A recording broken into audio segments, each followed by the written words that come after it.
Hello out there, and first of all guys, I just want to wish everybody a very happy holidays and a Merry Christmas. Hopefully you had a good one. For me, it was just really relaxed, a day off from work, just didn't really do much, just hung out with family and ate some good food, and yeah, just had a good time, and that's really all I was looking for. Whatever it is that you did, like I said, I wish you the best and hope it was a good one for you as well. And today, just in the spirit of doing something different and something lighthearted, we are going to be sharing the blooper reel for this channel from the past few months. And what I've been doing since probably like October, the beginning of October, end of September, I've been holding on to some of the mistakes and the errors and the flubs.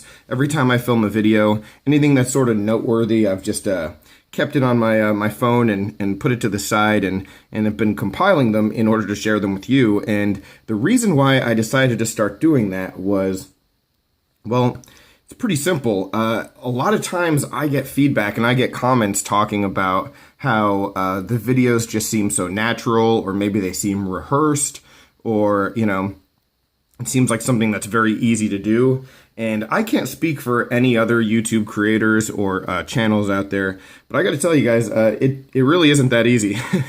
It isn't as simple as just hitting record and going. There's a lot more to it because there's a lot of mistakes that get made. And, you know, even though I hit record and go through and generally do these in you know, one take is all you see without any cuts, it's not the first take that you're ever really watching. Sometimes it's number 20, sometimes it's number 30, sometimes it's 50. I mean, a 10-minute video at times can take an hour to film. And the reason for that is I screw up. I screw up a lot, and sometimes it's comedic and sometimes it's frustrating. And I wanted to share that with some of you guys and yeah, give you the chance to see a little bit behind the scenes of how things go. So, yeah, to anyone who has said that this sounds rehearsed or it sounds like I write a script, no, I don't write a script, but I do end up screwing up so many times at the beginning that by the time I get the final take, I've said it so many times that yeah, it does sound like I've memorized it because in a way I have. So that does sort of work out for itself, and it does take some time to get into a rhythm. But what you end up with are a lot of errors and, like I said, flubs that we're going to share with you right now. So this is not going to be a PG movie. This is going to be a little bit more rated R. There are a number of swear words and a lot of F-bombs. I'll warn you right now. So if that is not your thing, do not watch. I personally find it humorous. Hopefully you will see it the same way. Yeah, but that's really it. It's nothing on the level of, say, The Wolf of Wall Street with the F-bombs, but there's quite a few of them, and there's a lot of frustration, as I'm sure you'll be able to hear in my voice. Stick around at the end of this video. I will be doing the drawing for the Poke Pens giveaway that I started a week or so ago, so stay tuned for that. But otherwise, guys, yeah, enjoy this, and hopefully you have a great rest of the holiday and a great rest of 2018, all right? I'll talk with you guys soon. Have a good one. Hello out there, and quick video today, guys. I want to just show off this carbon... No, this is not a carbon fiber scale. Welcome back. I didn't have anything to make a video about. I wasn't ready to film anything else. And so, yeah, just sort of had the day wasted, and it was going to be another day before I posted, and just a bummer, right? So, what I did decide to do was, what I did decide to do. Are you kidding me with that? What I decided to do. You know, guys, I didn't graduate from college, but I was an English major. I should have graduated. Jeez. I've seen a number of people with artisan knives. I don't know anyone who has this specific one. Correct me if I'm mistaken. I'm sure they're out there, but yeah, not very much that I'd seen, at least myself yet. And now I'm just babbling, and yeah, I don't even know where I'm going. So we have to fucking stop. Gah! Proceed, but honestly, guys, I just thought this was fun. I thought it would be a good insight into the process, and maybe let you guys see a little bit more in terms of the tedious. See, I screwed this up. Yeah. Fuck. Final results here, and you can see the green scale is completely gone, and all we have is black. And when I added in that extra green before that last submergence into the dye, submergence, fuck ever. Hello out there, and over the past couple months, I have been trying to compile basically my best knives of 2018. I've been trying to figure out what's going to go where and which knives are going to make the cut and which ones aren't, and that brought me obviously to the CRKT Caligo or Caligo, whatever we're going to say. I still haven't decided, but yeah, it brought me to this knife which was one of my favorite knives, because we're talking about knives. Yeah, good. I don't know how you forget knives when you're talking about knives. How do you forget that word? Okay. And for those of you who don't know, I mean, I'm a big CRKT fan. When I first got into knives, I was collecting all sorts of different brands and models, but I was drawn to CRKT for two reasons. One, they had a whole bunch of different stuff that just was very, very like different from what you saw from other brands. There was a lot of variety.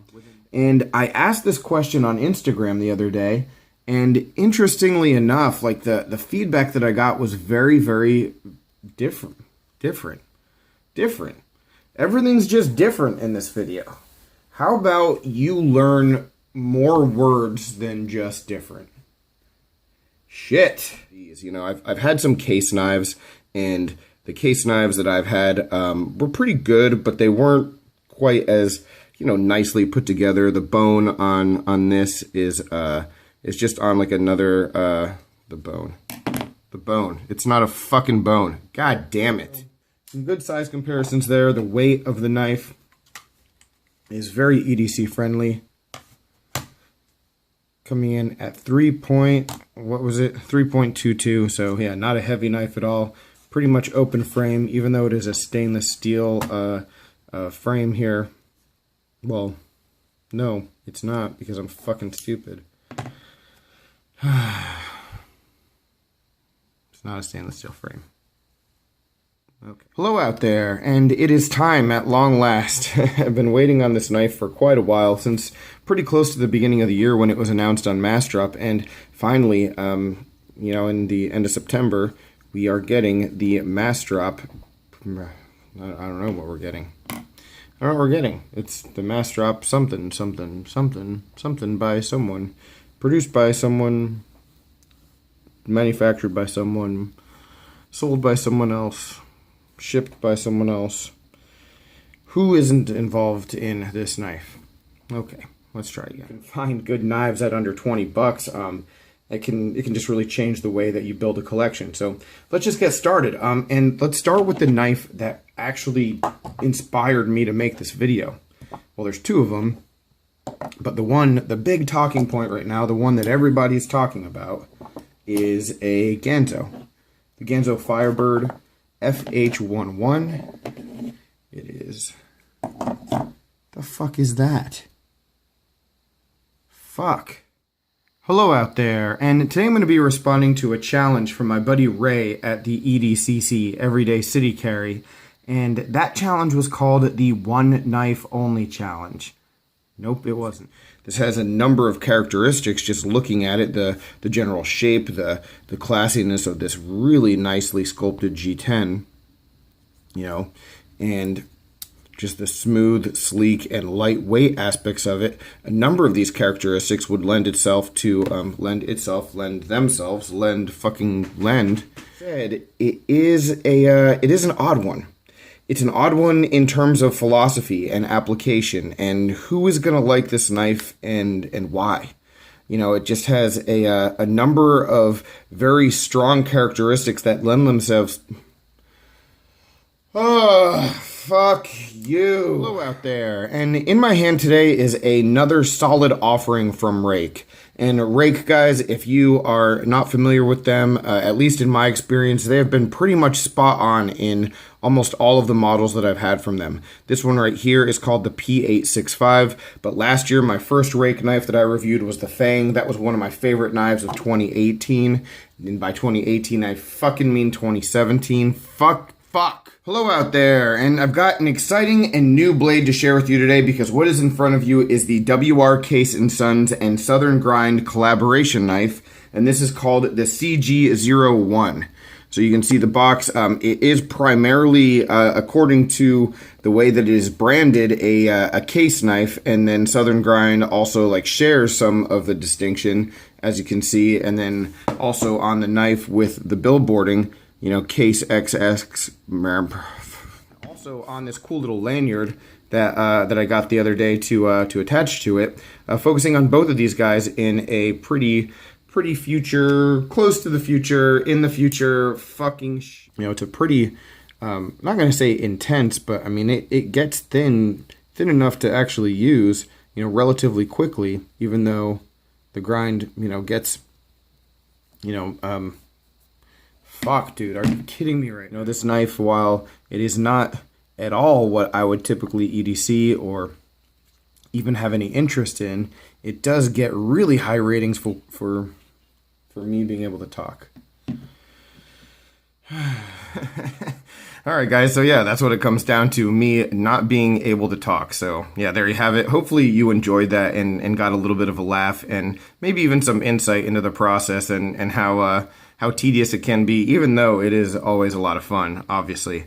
But yeah, that's really it. Thanks very much for watching. I am going to do the Poke Pen giveaway right now. So if you were not familiar, a couple videos ago, I talked about getting some free pens in the mail from Poke Pens. There's 2 in here with 2 Right in the Rain pads. So very cool of them to send me this. And so definitely, anytime I get anything free, I'm going to pass it along to you guys. And so that's what we did. And so I already have the URL pulled up on my phone. And let's just pick a random winner. There were 90 unique commenters. And let's see who comes out on top. All right, King Kai, I would like the Poke Pen. Good luck, everyone. Well, good luck to everyone, but you're the one who had the luck. You win. Congratulations. Let me know in the comments down below how to reach you, and yeah, we'll get these out in the mail in the next couple days. So congrats. Again, guys, thanks everybody for watching. Happy holidays. Hope the rest of 2018 finishes strong for you and that we roll into 2019 on a high note. All right, thanks again. Take care.